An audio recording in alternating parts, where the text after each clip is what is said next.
Today, we're going to build this fire, the Hunter's Fire. The process in general is laid out in the Adventures in Camping, the handbook that I used to use to teach young boys and young men how to build campfires and survive in the wilderness.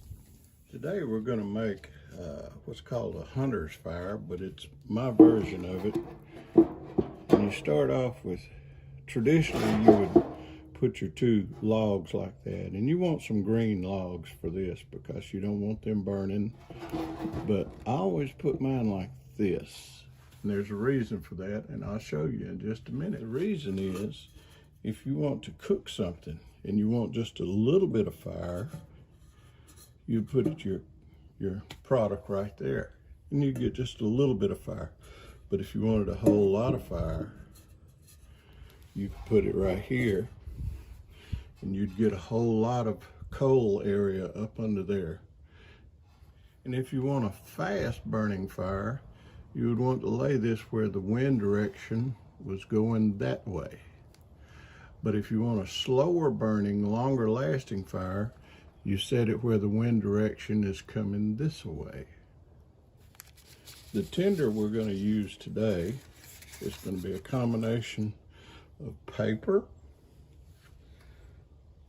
and a couple of pieces of fat lighter from some Hart pine.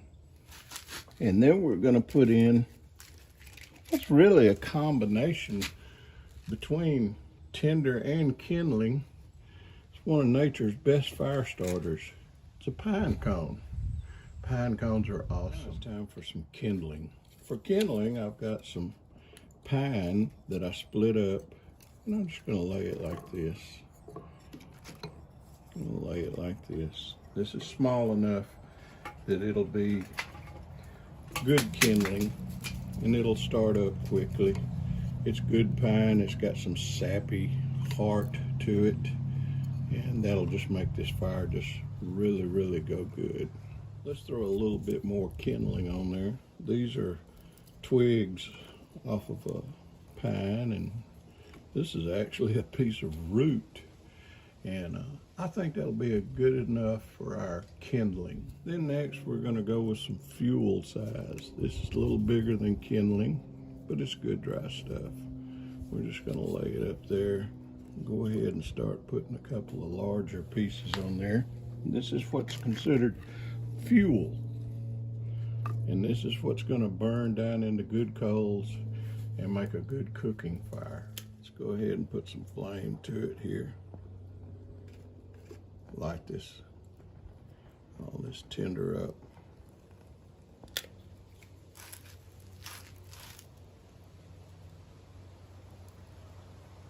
All right, our tinder is starting to catch our kindling on fire. It hasn't gotten back there to the pine cone yet, but it will, and when it does, that pine cone will really add to the fire. You can see that tinder is really starting to catch on now, and it's shooting flames up there even to the fuel area.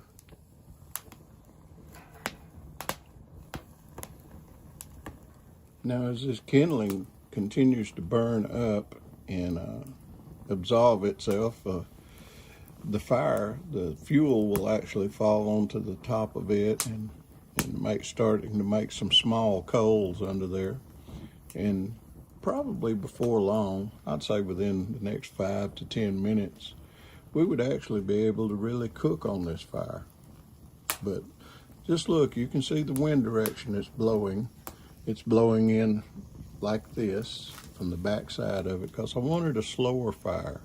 I want to be able to cook on it. This is not a fire to keep me warm per se, but it's one I can cook on.